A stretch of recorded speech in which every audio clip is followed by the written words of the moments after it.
temps pour vos questions à la fin de la présentation. Donc, ne soyez pas timides, c'est le moment, c'est l'occasion d'en profiter. Donc, vous me faites signe dès la fin. Mais Guillaume, c'est à toi. À nous de découvrir le futur et à nous de plonger dans la neuropédagogie.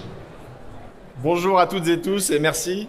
En cet après-midi, je vais essayer de vous réveiller sur la prospective et neuropédagogie. Je vais essayer de vous emmener en 2030. Je m'appelle Guillaume Copin, ça fait maintenant 22 ans que je travaille dans le domaine de la formation et du e-learning. J'ai une société qui s'appelle Xos, dont je suis le fondateur. On a 3 activités. Notre métier, c'est on est des spécialistes du contenu. On intervient à 3 niveaux. On a un catalogue de cours e-learning sur étagère. On a plus de 1000 cours e-learning sur plein de thématiques. On crée des contenus sur mesure. Et pour les personnes qui internalisent leur contenu, on leur met à disposition des ressources pour les accompagner lorsqu'elles ont des pics de charge. Voilà en quelques mots. Et je vais commencer par vous poser une première question. Est-ce que vous connaissez les derniers enjeux du digital learning ?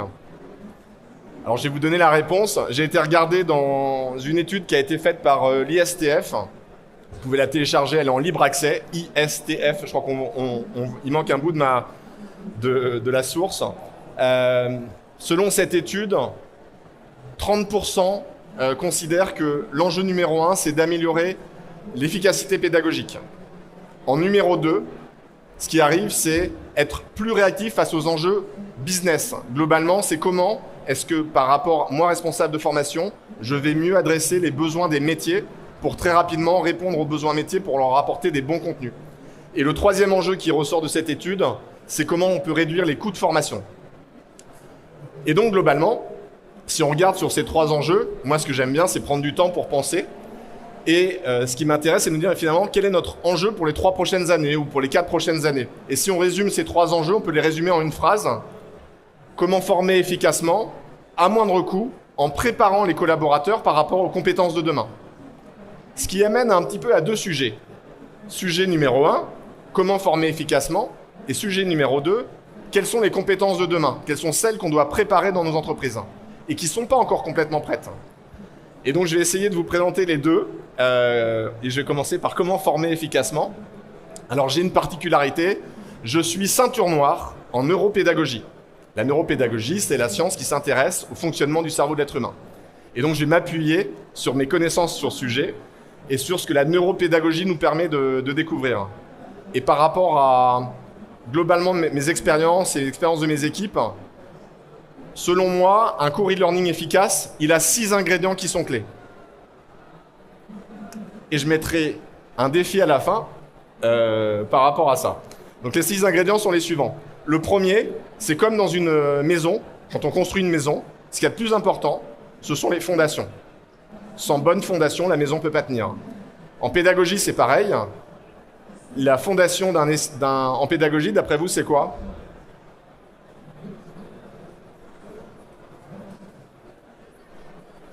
Timide. C'est l'escalier pédagogique. Pour avoir des bonnes... je crois que ça a été dit là-bas. Pour avoir des bonnes fondations, vous devez avoir un très bon escalier pédagogique. Mais avoir un très bon escalier pédagogique, c'est pas si simple que ça. Si on regarde, au niveau des 40 pédagogies qui existent, il y en a un certain nombre, et il y en a qui sont plus ou moins efficaces selon les évaluations scientifiques. Il y en a une qui sort en tête de liste, c'est ce qu'on appelle la Direct Instructions, qu'on traduira en français par l'enseignement explicite. Donc, mon conseil, vous devez faire un escalier pédagogique qui utilise l'enseignement explicite. Deuxième chose, on sait en neurosciences qu'il existe, alors j'en ai mis un, en fait il existe au moins 2 modèles de construction de scénarios pédagogiques qui sont faciles à exécuter et à mettre en place. Je vous en présente un. L'abus d'alcool étant dangereux pour la santé, je vous ai mis un petit reminder pour vous aider à vous rappeler de cette méthode-là. Mais globalement, ça se comporte en 4 étapes. Première étape, le S, la situation. On va partir d'une situation et il y a un point, un événement qui va faire que ça va changer la situation. 2, il va y avoir un problème. Une formation est la réponse à un problème. Un contenu qui n'est pas la réponse à un problème, c'est de l'information et c'est pas la même chose. Et par rapport au problème, il y a quelque chose qui va rompre avec l'ordinaire. Et ensuite, on va adresser des éléments de résolution. Quelles sont les solutions qu'on va amener au problème et éventuellement des éléments d'information. Et quand on suit ces 4 étapes-là, ce qu'on appelle la méthode SPRI, on peut avoir un escalier pédagogique robuste en utilisant l'enseignement explicite. Donc ça, c'est le premier ingrédient.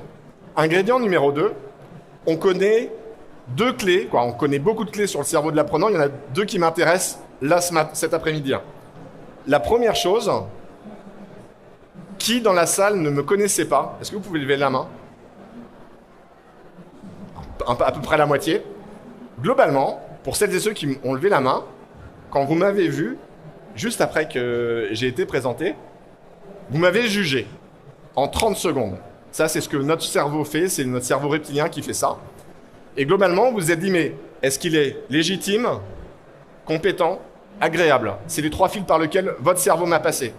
Et si je ressemble à votre cousin qui est très sympa, je suis peut-être parti avec une note au niveau agréable positive. Si je ressemble à votre voisin de palier qui n'est pas du tout sympa, je suis peut-être parti avec un déficit. Et ça, globalement, c'est un fil par lequel l'apprenant va apprendre son cours, quelle que soit la personne qu'il a. Et si on est dans un cours e-learning, ce filtre-là, on ne peut rien y faire. Pas complètement. La deuxième chose, c'est qu'on sait il y a plus d'une centaine de biais cognitifs au niveau du cerveau. Il y en a un qui m'intéresse beaucoup, c'est l'effet de primauté. L'effet de primauté, il dit quoi? Les premiers éléments d'une information sont mieux mémorisés que ceux qui viennent après. Les premiers éléments d'une information sont mieux mémorisés que ceux qui viennent après. Ce qui veut dire que quand vous commencez un contenu de formation, vous avez plutôt intérêt à avoir un contenu qui soit efficace sur ce que vous allez dire. Alors maintenant, on va se poser la question suivante. Par quoi commence un cours e-learning en général dans les entreprises? Premier écran, le titre. Deuxième écran, à la fin de ce cours, vous serez capable de... Impactant ou pas impactant? Pas sûr. Mon conseil, je vous invite à commencer par une séquence d'engagement puissante. Et là, il y a 3 étapes. Étape numéro 1, une accroche. Là, il y a plein de techniques d'accroche, je ne vais pas rentrer dans le détail parce que je n'aurai pas le temps.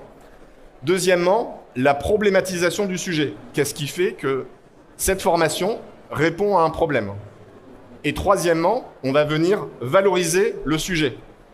Et quand je dis valoriser le sujet, c'est pas à la fin de ce cours, vous serez capable de. C'est là, on va plutôt utiliser des techniques marketing pour donner envie à l'apprenant de cliquer sur suivant. Et pour que lui se dise, j'investis du temps, est-ce que ce temps-là vaut les 15, 20, 30, 60 minutes que je vais investir dans mon contenu de formation?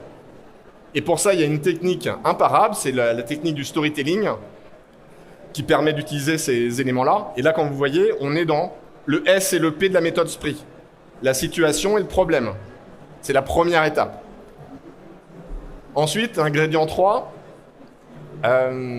Alors, on sait que l'orientation de l'apprenant, de l'attention d'un apprenant, va dépendre des signaux qui sont émis par nos pairs. Et par rapport à ces signaux, il y en a 3 qui globalement sont importants. Il y a tout ce qui est lié au regard, à la posture et à la gestuelle. C'est la raison pour laquelle, dans un contenu e-learning, je vous invite à utiliser des vidéos sur les contenus qui sont passifs, des vidéos avec des experts. Le rôle de l'expert, ça va être de guider l'attention de l'apprenant sur ce qu'il doit savoir. Pourquoi? En fait, on sait qu'effectuer une vidéo pédagogique, c'est pas si simple que ça. Si on regarde, combien parmi vous ont été sur des bancs de fac? Vous pouvez lever la main? À peu près les mêmes que ceux qui ne me connaissaient pas, d'accord? Globalement, si on regarde des étudiants qui sont à la fac, moi je me suis amusé à aller en fac de médecine pour regarder comment ça se passait en première année. Tout le monde note. Et tout le monde note tout. Pourquoi on note tout? Parce que moi, apprenant, je ne suis pas capable d'identifier ce qui est important dans le contenu du formateur, du conférencier, de l'intervenant. Je ne peux pas faire la différence. C'est la raison pour laquelle je note tout, parce que je ne suis pas capable de hiérarchiser les informations, de les catégoriser. Le but du jeu, le formateur, mais le guide d'un point de vue pédagogique dans un cours e-learning, ça va être de mettre en relief les informations importantes. Et pour ça, en neuropédagogie, il y a plein de principes qu'on utilise. Alors je vous les ai mis sur un slide. Je ne peux pas rentrer dans le détail, faute de temps. Pour celles et ceux que ça intéresse, vous pouvez venir me voir, on pourra rentrer et avoir des discussions sur ces sujets-là. Je vais en prendre 2 et qui sont relativement simples et pour que vous voyez les impacts que ça peut avoir sur le cerveau d'un individu. Le premier, c'est le principe priorité-image. Au niveau du cerveau, on sait que le cerveau va globalement 3 à 4 fois plus vite à décoder des visuels que du texte. Pour une raison simple, c'est que le texte, il est encodé dans notre mémoire à long terme d'une certaine manière, alors que le visuel, on va aller beaucoup plus vite à aller traiter l'information. Typiquement, ça veut dire quoi? Si on fait des vidéos avec un expert, on a un enjeu à plutôt mettre des représentations visuelles simples, pictogrammes ou photos, telles que je fais en général dans mes présentations, que du texte. Deuxième élément, il y a un monsieur qui s'appelle Cowan, il y a maintenant un peu plus de 20 ans, il a fait une étude, il a mis en valeur la problématique liée à notre charge cognitive. Nous savons qu'on a tous une charge cognitive, on a tous des problèmes de charge. Quand on est en formation, le but du jeu, c'est de passer un contenu de formation dans la mémoire de travail à la mémoire à long terme. Et la mémoire de travail, elle est bien, mais il y a des limites. La limite, c'est 30 secondes. En 30 secondes, le cerveau ne peut pas mobiliser plus de, on va dire, cerveau adulte, 4, plus ou moins une information. Donc 3 à 5 informations. Donc sur des panneaux de 30 secondes, vous avez un intérêt pour vos apprenants à limiter les informations qui sont affichées visuellement pour mettre en relief les 3, 4, 5 informations qui sont clés. Ce sont des exemples sur comment on peut le mettre en place. Mon conseil en tout cas, c'est d'utiliser en ingrédients des vidéos neuropédagogiques. Quatrième élément, intéressant. Une ligne éditoriale brain friendly. Brain friendly, ça veut dire quoi? Ça veut dire cerveau compatible, cerveau ami. Et là, on rentre dans un truc qui ne plaît pas beaucoup aux Français. Efficace versus joli. Ça fait 22 ans que je suis sur le marché du e-learning. Des cours e-learning, j'en ai vu mais des centaines, des milliers. Des fois, on a beaucoup de cours qui sont jolis, bien designés, bien léchés. Est-ce qu'ils sont efficaces? Pas sûr.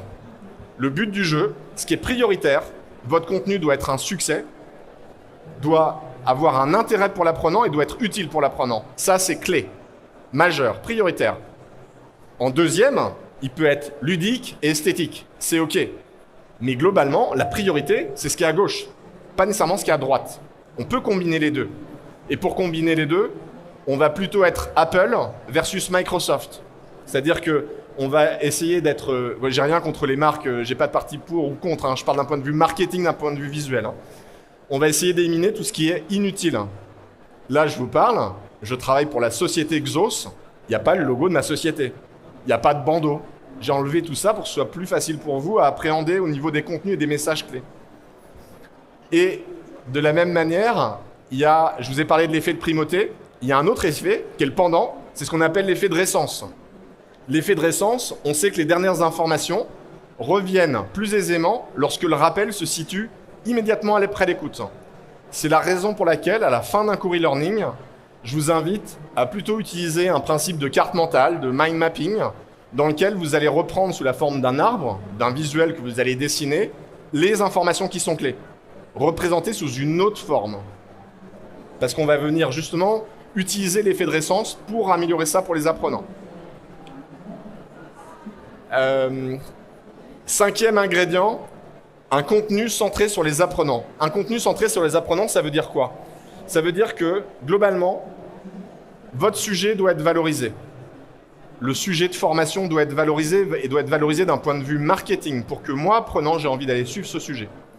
Deuxièmement, vous devez intégrer énormément de séquences actives dans lesquelles l'apprenant va être acteur de sa formation. Donc alterner des séquences passives, des vidéos, avec des séquences actives où on va faire travailler l'apprenant.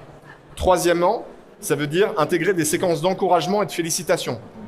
Il faut arrêter les quiz dans lesquels on dit « vous avez tort ou vous avez juste »,« vous avez 100% ou vous avez 50%». Quand on est en phase d'apprentissage, on doit encourager et féliciter plutôt que tomber dans les travers du système scolaire. Hyper important. Quatrième point, appliquer le principe de personnalisation. On doit s'adresser à l'apprenant. C'est-à-dire que si vous le tutoyez, on va lui dire « tu », si vous le voyez, on va lui dire « vous ». Mais on va éviter les « on » et les « nous ». Cinquième point, on va essayer d'avoir une durée adaptée. Une durée adaptée sur des contenus de formation, c'est plutôt 10-15 minutes que 30, 40, 50 minutes. Ce qui n'empêche pas de faire plusieurs grains de 10-15 minutes, mais il faut donner des portes de sortie à l'apprenant pour qu'il puisse y revenir, sinon vous allez avoir de la déperdition dans les parcours de formation. Et le dernier point, c'est d'avoir un format qui motive à revenir.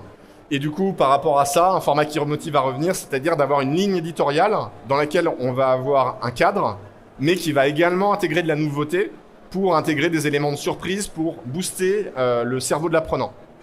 Ça, ce sont les éléments qui, pour moi, sont clés pour avoir un contenu qui soit centré sur les apprenants. Et le dernier, pour boucler au niveau de tout ce qui est enseignement explicite, c'est que vous devez avoir des séquences actives qui soient très efficaces. Ça veut dire quoi? Il y a 4 grandes séquences actives qui peuvent être utilisées en formation. La première, c'est tout ce qui est récupération des faits et procédures, les quoi. La seconde, et elles sont dans l'ordre, c'est l'exercice de compréhension de l'information, le comment. La troisième, c'est des exercices d'analyse de l'information. Et la quatrième, qui est optionnelle, c'est des exercices d'utilisation des connaissances pour résoudre un problème. Cette quatrième-là, on l'aura plutôt quand on sera sur des niveaux de compétences qui sont élevés ou des niveaux de savoir-être qui nécessitent d'utiliser ce grain-là. Et globalement, quand on regarde, en bas, vous voyez que les phases 3 et 4, on va être dans ce qu'on appelle la phase guidée de la Direct Instructions. Donc ça, ce sont tous les ingrédients que vous devez utiliser pour créer votre contenu. Et si vous avez tout fait, ben vous avez les 6 ingrédients d'un cours efficace. Et ce format, il existe. Ma société vient de fêter ses 10 ans. Et tous les ans, on investit dans ce format pour le mettre à niveau. Et globalement, ça revient en synthèse à avoir un escalier pédagogique qui utilise la méthode SPRI et l'enseignement explicite. On va avoir une première étape qui sera une séquence d'engagement puissante, accroche, problématisation, valorisation. Ensuite, on va intégrer sur l'escalier pédagogique différentes vidéos qui font entre 60 et 120 secondes. On va alterner avec une ligne éditoriale. On va pas alterner. On aura une ligne éditoriale qui sera brand-friendly avec différents éléments. On va avoir un contenu qui est centré sur les apprenants. Et surtout, on va alterner les vidéos avec des exercices de récupération des faits, des exercices de compréhension et des exercices d'analyse. Et à la fin, on aura une fiche de synthèse qui reprendra le contenu avec une représentation plutôt sous forme de carte mentale. Et c'est un format dans la société qu'on appelle le fast learning. Si vous souhaitez en savoir plus, vous pouvez demander à mes équipes.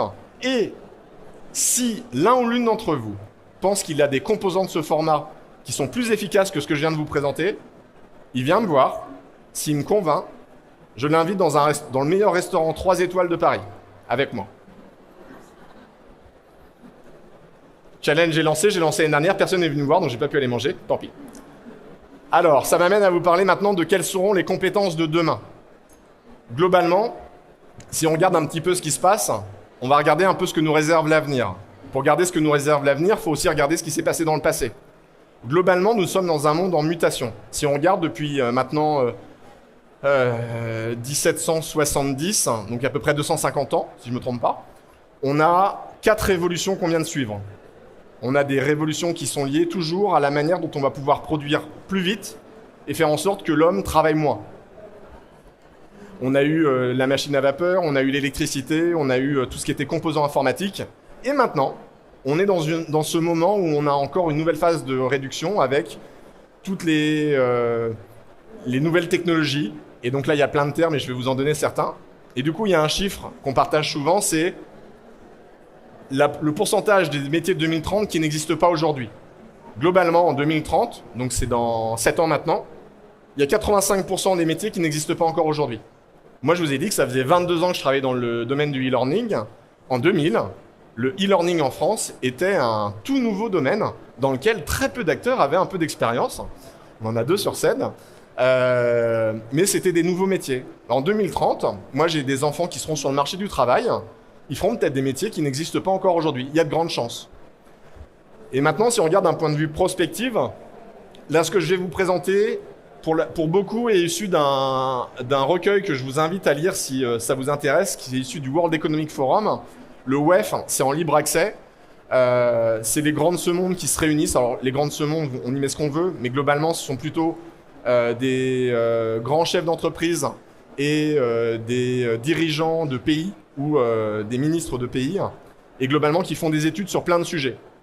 Il y a plein de groupes de travail de par le monde qui sont menés, et il y a des grands enjeux dans le domaine de la formation à lutter sur ce qu'on appelle Reskilling Revolution. Reskilling Revolution, c'est comment on va accompagner toute cette étape de transformation de nos métiers, de nos compétences. Ce qu'on sait, c'est qu'on a des métiers qui vont disparaître. Il y a plein de métiers qui vont disparaître. Je vous en ai mis un extrait qui est issu du World Economic Forum. C'est pas le métier en tant que tel qui va disparaître, c'est les composantes de ce métier, les compétences de ce métier.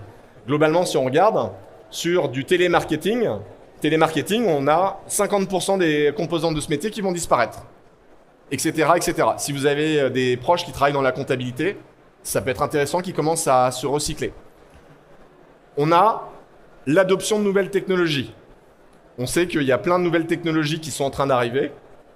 Si on les regarde de haut en bas, globalement, toutes celles qui sont en haut, vous commencez à les appréhender. Ce n'était peut-être pas le cas il y a 5 ans. Et celles qui sont en bas, si on regarde, tout ce qui va être ordinateur quantique, biotechnologie, humanoïde, sont encore des choses sur lesquelles on a moins d'éléments concrets dans nos vies, quoique c'est en train d'arriver.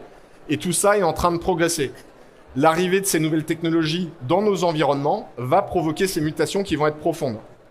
On va avoir des métiers qui seront plus impactés que d'autres. Et, cerise sur le gâteau, il s'est passé ce qui s'est passé en 2020. La pandémie a eu un effet accélérateur sur l'adoption de la plupart de ces nouvelles technologies. Et si on regarde, je vous ai mis un extrait, mais je ne rentre pas dans le détail, c'est passionnant, mais je n'ai pas le temps de l'aborder. On a énormément de nouveautés qui sont arrivées, et quand on regarde ne serait-ce que le télétravail, il y a une accélération sur le télétravail qu'on ne connaissait pas avant, de même qu'en formation sur les classes virtuelles. Mais du coup, quand on regarde tout ça, il y a eu énormément d'études et qui se sont dit, mais finalement, quelles sont les compétences dont on va avoir besoin demain? Parce que c'est ce que je vous avais promis tout à l'heure. Globalement, il y a 15 compétences qui ressortent. Je vais vous les présenter assez rapidement, je n'entrerai pas dans le détail. Et elles sont classées par ordre. 1. Pensée analytique et innovation. 2. Tout ce qui va être apprendre à apprendre. Et bien sûr, comme les compétences vont devoir évoluer, l'individu qui est en capacité d'apprendre aura plus de facilité à évoluer que celui qui a des freins par rapport à ça. Donc cette compétence-là va être clé, va peut-être arriver en numéro 1 demain. Résolution de problèmes complexes. Ensuite, on va avoir tout ce qui est pensée critique, créativité, leadership et influence sociale au sens influence sociale sur les réseaux et en ligne. On va avoir tout ce qui est utilisation des technologies, conception technologique et programmation, résilience, quelle est la capacité à gérer le stress, quelle est la capacité à être flexible dans mon environnement, la résolution de problèmes, la simple en l'occurrence, l'intelligence émotionnelle, parce qu'il va y avoir du stress, il va falloir pouvoir communiquer avec ses équipes de manière plus rationnelle, le dépannage et l'expérience utilisateur, la satisfaction client, l'analyse systémique et tout ce qui est persuasion et négociation. Si on regarde ça, ce sont 15 compétences qui sont clés sur lesquelles moi je vous invite déjà à préparer les plans de formation pour vos collaborateurs. Si on regarde, il y en a 2, apprendre à apprendre, résolution de problèmes. Il y a très peu d'entreprises, moins d'1 sur 2 qui forment sur ces sujets-là aujourd'hui en France. Donc j'ai pas le temps de rentrer dans le détail, mais si on regarde rapidement, ce qu'on voit c'est que 90% des compétences qui seront nécessaires demain sont des soft skills. Le reste, utilisation de nouvelles technologies, conception technologique et programmation, on va être sur du hard skill. Le reste, c'est du soft skills. Et ça, c'est des grandes nouveautés. Et c'est sur quoi je vous invite à former vos équipes. C'est la raison pour laquelle, dans mon entreprise, on investit maintenant depuis la création sur un catalogue de contenu. Et on a une compétence aujourd'hui pour vous proposer une solution qui est clé en main, qui répond à ces enjeux-là. Globalement, on a un catalogue de cours e-learning qui couvre aujourd'hui 80% des besoins de formation, y compris ceux qui sont en train d'arriver. Et dans ces besoins de formation, ils vont être adressés autour de 15 chaînes. Chaque chaîne va être composée de plein de contenus de formation qui vont être découpés en utilisant les principes neuropédagogiques que je vous ai présentés avant. Donc on va avoir communication écrite, créativité et résolution de problèmes dont je vous ai parlé juste avant. On va avoir management coach, intelligence émotionnelle, on va avoir gestion de projet, qualité de vie au travail par rapport à la gestion du stress et la résilience, etc., etc., etc. Je ne rentre pas dans le détail. Tous ces contenus suivent une structure qui est conforme à la neuropédagogie et à ce que je vous expliquais. On a des vidéos d'experts avec des éléments pour renforcer au niveau visuellement ce que je vous ai montré pour que ce soit plus impactant et qu'on dirige l'apprenant vers ce qui est pertinent. On va avoir des exercices, on va avoir des cas pratiques, on aura des fiches de synthèse avec des éléments pour utiliser l'effet de récence. Et dans cette offre, ce qu'on met à disposition, c'est nos clients ont accès à on est maintenant à plus de 1100 contenus de formation. vous pouvez les mettre sur votre plateforme. On vient les déposer sur votre plateforme. On peut vous mettre une plateforme à disposition si vous n'en avez pas. Dans la même offre, vous pouvez utiliser les contenus pour enrichir des parcours blended que vous pourriez avoir ou des parcours présentiels. Si vous avez un parcours sur la gestion du stress, vous pouvez utiliser certains grains pédagogiques, les mettre en avant ou en aval, ou dans un parcours sur le management, prendre des grains sur d'autres sujets, intelligence émotionnelle, pour faire de l'ouverture sur des contenus. On va avoir une mise à disposition où on s'engage à vous livrer en 78 heures maintenant, c'est un peu moins qu'une semaine. On a un kit de déploiement pour vous faciliter la communication en interne. On livre en moyenne 3 nouveaux parcours chaque trimestre. Donc en ce moment, on est en train de travailler sur le manager coach, l'intelligence émotionnelle et un troisième que j'oublie, mais qui est important. Et vous pouvez changer d'utilisateur pendant toute la durée de vie du contrat. Et si vous êtes intéressé, vous pouvez zoomer sur ce QR code et vous pouvez tester nos cours pour vous faire un avis par vous-même. Et pour celles et ceux qui ne le voient pas bien, vous pouvez venir nous voir sur le stand. On est sur le stand S40. Et normalement, il me reste 3 minutes pour répondre aux questions. Oui, mais juste non, 1 minute, 2 minutes pour répondre aux questions. Moi, j'avais une question avant que vous ne leviez la main, qui est quid des tests de positionnement que souvent on met en entrée des modules. Je vois que a priori c'était pas là. Je pense que c'est pas un oubli. Donc j'aimerais bien avoir ta position par rapport à ça. Alors, excellente question, je te remercie. En fait, les tests de positionnement, on les met sur du hard skill. Donc tout ce qui va être de la bureautique, on a des contenus sur la bureautique, on va avoir des tests de positionnement pour guider l'apprenant. Et sur du soft skills, comme on est sur de l'entrée au niveau des contenus, on ne met pas de test de positionnement et on laisse plutôt les apprenants décider ce dont ils ont besoin pour qu'ils puissent avoir une réponse opérationnelle très rapide. Et vous aurez remarqué que je n'ai pas utilisé le mot de test d'évaluation qui est tellement connoté négativement et qui met l'apprenant dans une position psychologique qui n'est absolument pas du tout favorable, mais au contraire de le responsabiliser sur là où il en est en début de module. Qui veut poser une question? Il nous reste, allez, 1 minute pour une question. Hop. Je passe le micro.